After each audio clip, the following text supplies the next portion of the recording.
बिस्मिल्लाहिर्रहमानिर्रहीम अल्लाहुम्मा सल्लि अला मुहम्मदिन व अला आलि मुहम्मद कमा सल्लैता अला इब्राहीम व अला आलि इब्राहीम इन्नका हमीदुम मजीद। अल्लाहुम्मा बारिक अला मुहम्मदिन व अला आलि मुहम्मद कमा बारिकता अला इब्राहीम व अला आलि इब्राहीम इन्नका हमीदुम मजीद। रब्बि यस्सिर वला तुअस्सिर व तम्मम बिल खैर रब्बिरहमहुमा कमा रब्बयानी सगीरा। अब्दुर्रऊफ़ जवेद यूट्यूब चैनल की वसात से तमाम सुनने और देखने वालों को अस्सलाम वालेकुम। डियर स्टूडेंट्स, 100 पीपीएससी के थ्रू पेपर की प्रिपरेशन का नया बैच शुरू हो रहा है, जिसमें पीपीएससी के जितने भी सब्जेक्ट्स हैं 100 पेपर के एमसीक्यूज़ के, उनको 1 बाय 1 इस हमारे नए शुरू होने वाले सेशन में तैयार करवाया जाएगा। उनमें से सबसे पहले जनरल नॉलेज, उसके बाद पाक studies, geography, current affairs, Islamic studies, math, English, Urdu, EDS, computer science, ये चीज़ें हैं। इनको डिटेल में जाने से पहले मैं अपना तारुफ करवा दूं कि मैं more than 20 times PPSC FPSC के थ्रू अपीयर हो चुका हूं और अल्हम्दुलिल्लाह मोर देन 15 टाइम्स मेरे रिटन पेपर्स क्लियर हैं और मोर देन 5 पेपर्स के अंदर पोस्ट डिफरेंट पोस्ट में मेरी सिलेक्शन हुई। तो मैंने इंस्पेक्टर लीगल के तौर पर 2014 में पब्लिक सर्विस मिशन के थ्रू मेरी जब सिलेक्शन हुई तो पंजाब पुलिस में मैंने अपनी ज्वाइनिंग दी और 2023 में मैं डीएसपी लीगल प्रमोट हुआ अल्हम्दुलिल्लाह, और 2023 से अनवर्ड मैं एज डीएसपी लीगल बहावलपुर में अपनी सर्विसेज सर अंजाम दे रहा हूँ। इससे पहले मुख्तलिफ कोर्सेज, मुख्तलिफ सेशंस, मुख्तलिफ पोस्ट के लिए जो पोस्ट पीपीएससी के फोरम से एडवर्टाइज होती हैं, उनकी तैयारी का सिलसिला हमारे इसी चैनल के थ्रू जो चलता रहा है, जिसमें मुख्तलिफ पोस्ट लाइकली वेरी रिसेंट जो हैं उसमें सीटीडी के स्टूडेंट्स थे, सीटीडी का बैच चला, उसके बाद एक्साइज इंस्पेक्टर का बैच चला, फिर असिस्टेंट एसएंड जीएडी का बैच चला, उसके बाद असिस्टेंट पंजाब पुलिस के बैचेस चल रहे हैं।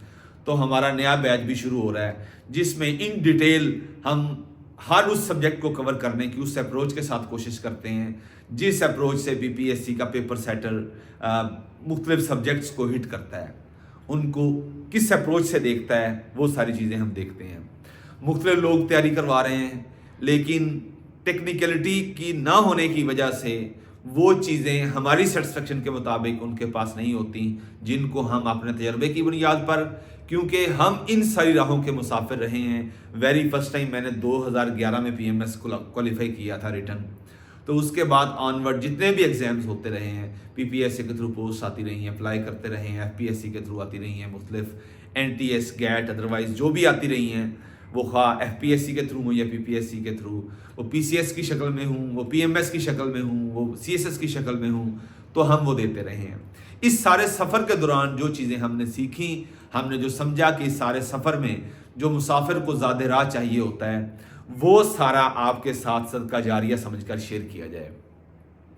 तो ये सारी जो हमारी चीज़ें हैं ये हमारे वाई को स्ट्रांग करती हैं कि हम क्यों ये सारी चीज़ें स्टूडेंट्स के साथ शेयर करते हैं, ताकि स्टूडेंट्स के लिए आसानी पैदा की जा सके। और मेरा और हम सब का यही बुनियादी पर्पज़ होना चाहिए कि हम जिन रस्तों के मुसाफिर रहे हैं, हमने उन रस्तों पे चलते हुए जो कांटे साफ़ किए, जो हमने वहाँ पे कांटे साफ़ करे, वहाँ से फूल चुनने की कोशिश की, हमें जो मुश्किलात आईं, तो हमने ये मुनासिब जाना कि हमारे बाद में आने वाले जो हमारे सक्सेसर्स हैं उनको उतने कांटे ना चुनने पड़े जितने कांटे हमें चुनने पड़े। वो किसी ने कहा था कि ये माना कि राह को गुलजार ना कर सके हम, मगर कुछ खार तो कम कर गए गुजरे जिधर से हम। तो कुछ हम सब को अपना हिस्सा इस पर्सपेक्टिव में डालना चाहिए कि जो बाद में आने वाले मुसाफिर हैं उनके लिए हम कांटे साफ करते जाएं और उनका रास्ता आसान होता जाए।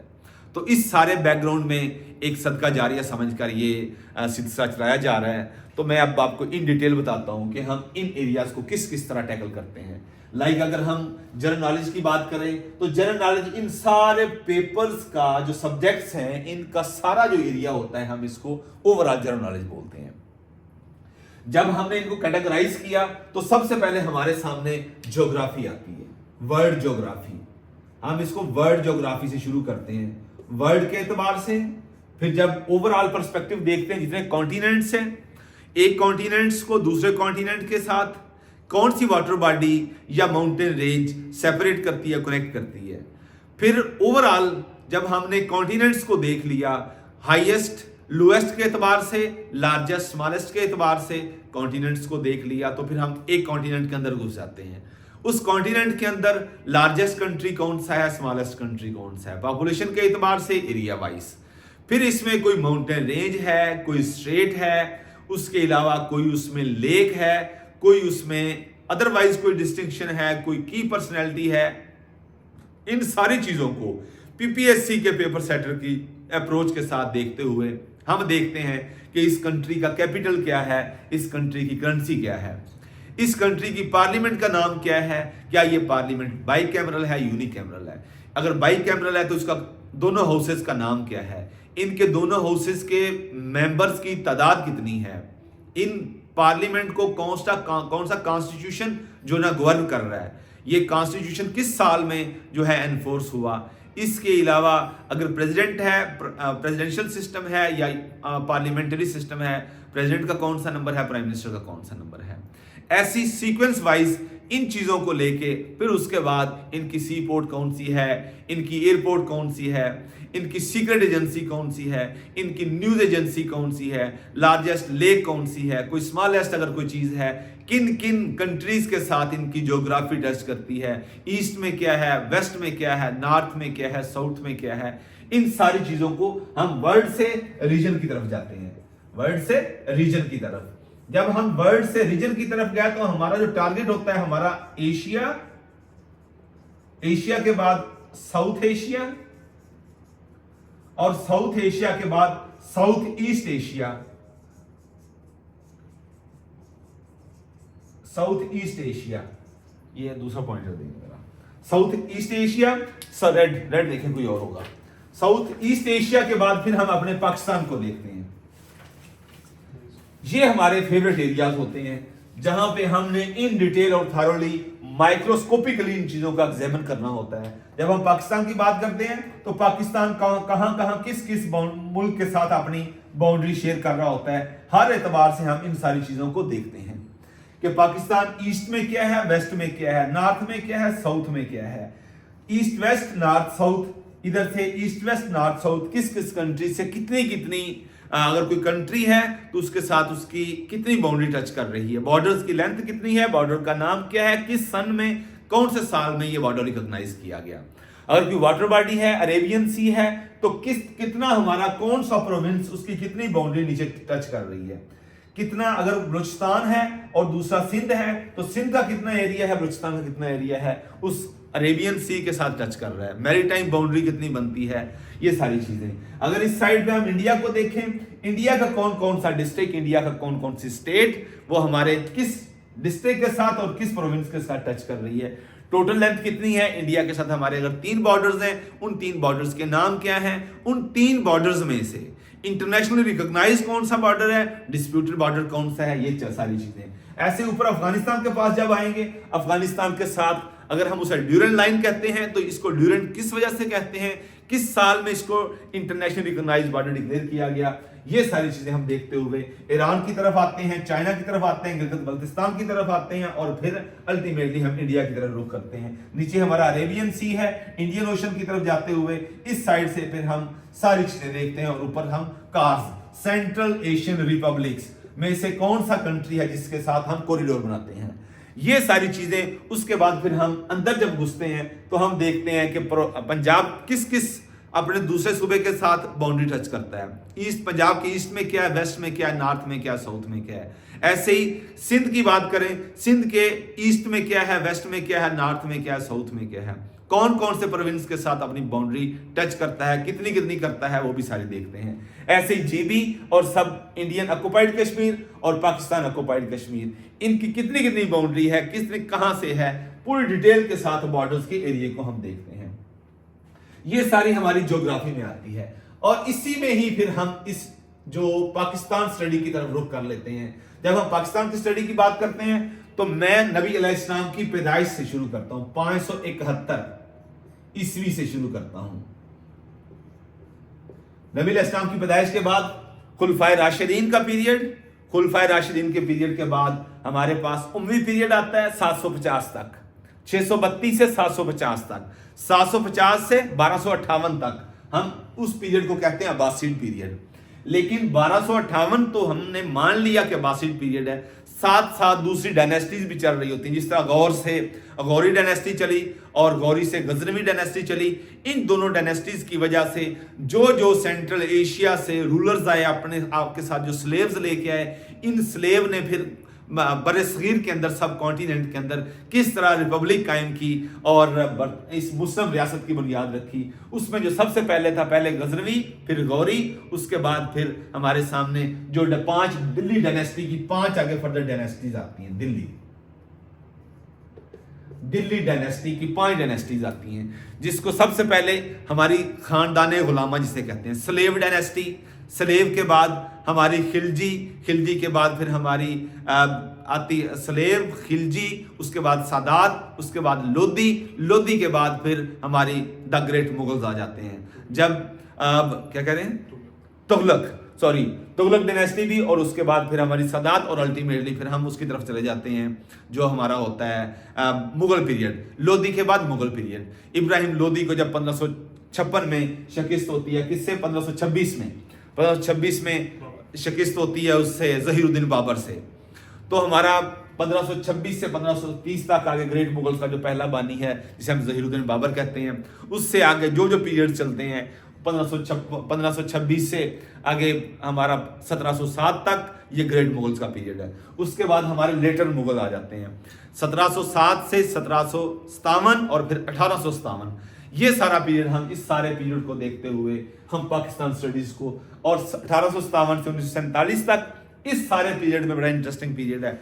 जितने भी हमारे पास वाइसराय आते हैं, जितने भी हमारे पास गवर्नर जनरल आते हैं, जो लेजिस्लेशन हुई, कब हुई, एक्ट कब आए, जो एक्ट जिस टाइम आया, उस टाइम गवर्नर जनरल कौन था, उस टाइम वाइसराय कौन था, ये सारी चीजें पीपीएससी की पेपर सेटर की अप्रोच के साथ इनको देखना है। कोई हमने रिसर्च पेपर तैयार नहीं करना, कोई इंसाइक्लोपीडिया तैयार नहीं करना, हम बेसिकली पीपीएससी के पेपर सेटर की अप्रोच को देखते हुए इन सारी चीजों को कवर करने की कोशिश करते हैं। और फिर अल्टीमेटली हम 1947 तक पहुंचते हैं, फिर 1947 से 1958 तक, 1958 से आगे हम 1962 से हम फिर आगे 1973, और 1973 से आगे हम 2024 तक। ये सारी चीजें हम कवर करने की इसमें कोशिश करते हैं पाकिस्तान स्टडी में।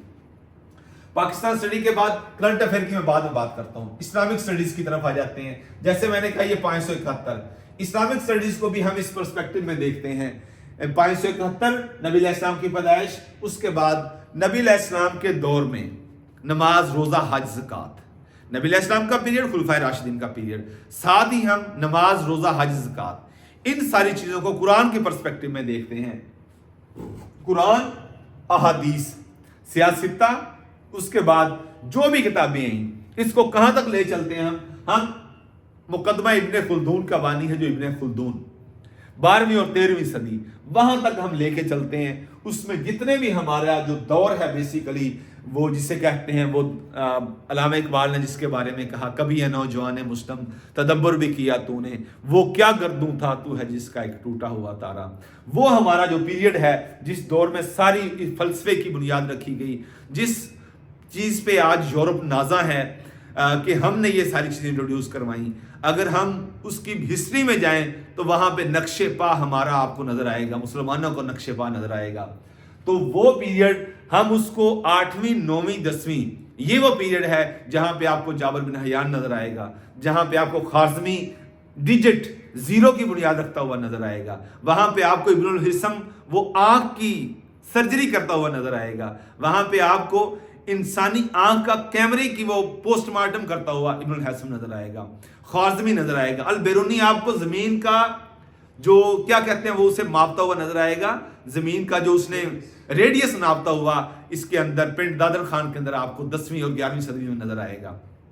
उसके बाद जाबर बिन हयान आपको बोली सीना, जिसने केमिस्ट्री के अंदर हर चीज को इंट्रोड्यूस करवा दिया। ये 9वीं और 10वीं सदी की बात कर रहा हूँ। यूरोप तो आज इन चीजों पे नाजा होता है ना, फख्र महसूस करता है, हालांकि उसको अपने उन्होंने एक साइंस के साथ, एक तजवीज और तहकीक के साथ, उन्होंने एक स्कीम के साथ इस सारी चीज को मजरू करके रख के कि आने वाली नस्लों को ये पता ना चल सके कि इसमें तो सारा रोल ही मुसलमानों का है, तो उसने इस सारी चीज को चेंज किया। हम इन सारे पर्सपेक्टिव का क्रिटिकल एनालिसिस करते हुए हम आपको लेके चलते हैं 9वीं 10वीं 11वीं 12वीं 13वीं 14वीं 15वीं सदी से हम आपको 2024 तक लेके चलते हैं। ये सारा एरिया इस्लामिक स्टडीज का कहलाता है कि किस किस तरह मुसलमान साइंटिस्ट ने कौन कौन सी इन्वेंशंस की, और फिर उसमें जो कंपैरेटिव स्टडी ऑफ रिलीजन है, इन सारे एरियाज को भी देखते हुए हमने तकरीबन 450-500 इस्लामिक स्टडीज का क्वेश्चन तैयार करना होगा आपके साथ। ये इस तरह इस्लामिक स्टडीज का आएगा।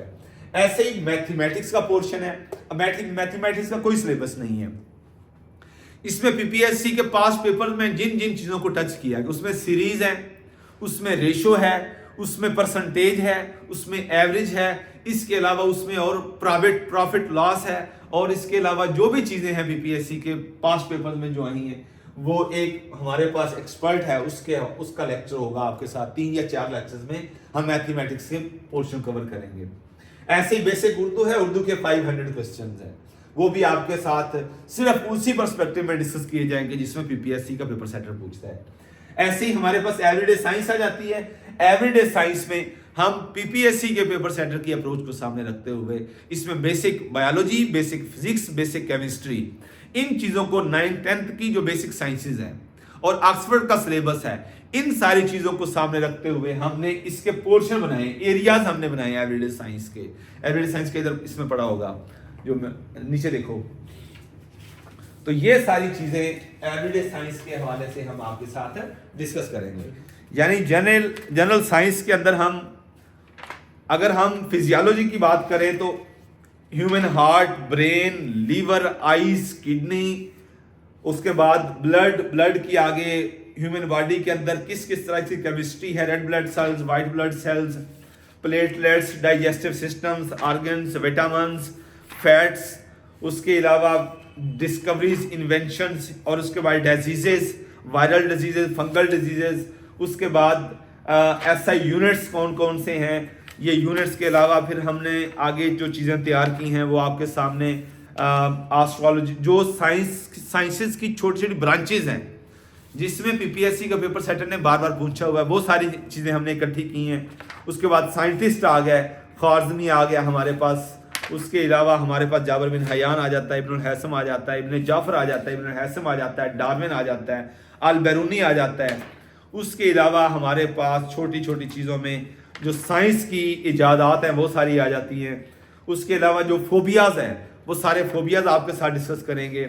उसके अलावा जो लार्जेस्ट स्मॉलेस्ट ह्यूमन बॉडी के अंदर हैं, इस ज्योग्राफी के अंदर जो चीज़ें हैं साइंसेस के हवाले से वो सारी आ जाएंगी। इस तरह के मैनी अदर थिंग्स हैं, फिजिक्स, केमिस्ट्री, बायोलॉजी को सामने रखते हुए ये सारी चीज़ें हम एवरीडे साइंस के पोर्शन में आपके साथ कवर करेंगे। उसके अलावा हमारा कंप्यूटर का पोर्शन है। कंप्यूटर के पोर्शन में हमारे पास एक हमारा गुरु है सकलैंड साहब, वो उन्होंने एमएस किया हुआ कंप्यूटर साइंस में। वो आपके साथ पीपीएससी के जो पास्ट पेपर्स हैं उनमें से 500 हमने क्वेश्चन निकाले हुए हैं, वो आपके साथ डिस्कस करते हैं। 3 से 4 लेक्चर्स के अंदर हम कंप्यूटर साइंस का जितना भी पोर्शन है वो सारा डिस्कस करते हैं। अब आ गई ये चीज इंग्लिश और जनरल नॉलेज, जो हमारा करंट अफेयर है। ये 2 चीजें हैं जो डेली बेसिस पे हम साथ लेके चलेंगे। करंट अफेयर हमारा पूरे हफ्ते का एक दिन हमारा लेक्चर होगा, पूरे हफ्ते में हमने जितना भी करंट अफेयर होगा उसको इकट्ठा करके हर हफ्ते में एक क्लास हुआ करेगी करंट अफेयर की, जो आपके साथ डिस्कस की जाएगी। ऐसे ही जो हमारा इंग्लिश है, इंग्लिश का जो मैं शुरू करता हूं वो बेसिकली मैं शुरू करता हूं पार्ट्स ऑफ स्पीच से। पार्ट ऑफ स्पीच से टेंसेस के बाद फिर एक्टिव पैसिव वॉइस, और एक्टिव पैसिव वॉइस के बाद डायरेक्ट इनडायरेक्ट नरेशन। उसके अलावा 222 हमारे इंग्लिश के रूल्स हैं जो आपके साथ डेली बेसिस पे वोकैबुलरी के साथ साथ एक 2 रूल्स भी शेयर किए जाएंगे, ताकि हमारा जो सेशन है वो 65 to 75 डेज चलता है। तो 65 to 75 डेज मुकम्मल सेशन का हर रोज हम 5 से 7 वर्ड्स वोकैबुलरी के और 1 या 2 रूल्स आपके साथ डिस्कस करेंगे, ताकि ये एक दिन का काम नहीं है या एक हफ्ते का काम नहीं है, ये पूरे सेशन के साथ आपने इंग्लिश और ऐसे ही आपका करंट अफेयर चलेगा। तो ये एक ओवरव्यू था हमारे सेशन के हवाले से।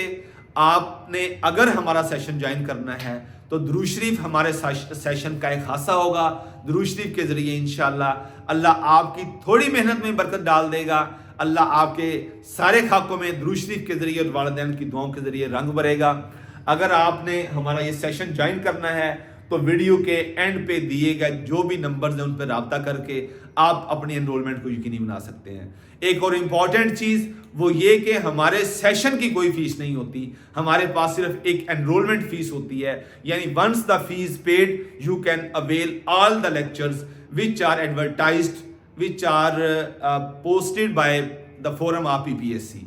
पीपीएससी के फोरम के थ्रू जितनी भी एडवर्टाइज होती हैं पोस्ट, वो सारे लेक्चर्स जो हम सेशंस आपने उनके शुरू करवाएंगे, उनके सारे लेक्चर्स वो आज एक पोस्ट का आया, कल एक दूसरी पोस्ट का आ गया है, एडवर्टाइजमेंट तीसरी का आ गया है, लेकिन आपने सिर्फ एक दफ़ा फी पे करनी है, वो आपकी एनरोलमेंट फ़ी होगी। आप उसी एक दफ़ा फी के साथ आप सारे लेक्चर्स की फैसिलिटी जब तक आप चाहें अवेल कर सकते हैं। आप अगर सेशन ज्वाइन करना चाहते हैं तो देर मत करिए, आप इन वीडियो में दिए गए नंबर पर रब्ता करके आप अपनी एनरोलमेंट को यकीनी बना सकते हैं। वो नंबर कौन कौन से नंबर हैं? एक नंबर है 0300 2024 202। हाँ, दूसरा नंबर बोले, दूसरा नंबर कौन सा है? 0348 72 55 618। इन नंबर्स पर रब्ता करके आप अपनी एनरोलमेंट को यकीनी बना सकते हैं। अल्लाह हम सब के लिए आसानियां पैदा करे और आसानियां तकसीम करने का शरफ बख्शे। अस्सलाम वालेकुम।